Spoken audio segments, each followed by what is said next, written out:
Good morning, class. Welcome to day 2. Welcome to a new video. Unfortunately, this one isn't going to be nearly as entertaining as yesterday's, so I apologize for that.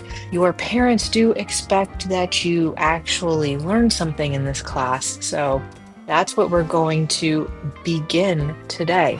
We're going to begin learning stuff. In my class, I always start with context. My seniors, you know, we talked about context all the time.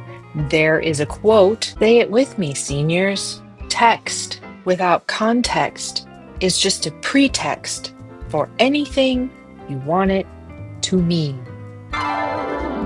Context is everything. You're going to have to know that. It is going to be on a quiz. You're going to have to know it. We'll talk about it next week. However, the one thing I did want to point out, we are going to watch a video about context. But before we get into that, this is in all seriousness, I do want to point out this week, let me get your syllabus. So in your syllabus, if you have it, that's great. I gave extras to the office. However, if you look at the bottom of your syllabus, it says up here that you need an English only 3-ring binder. I do expect that you have that. The 3-ring binder is going to be checked every 9 weeks for a test grade. It's going to be one of your test grades.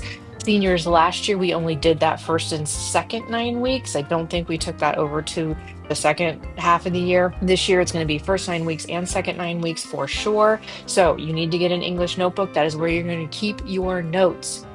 You are taking notes today.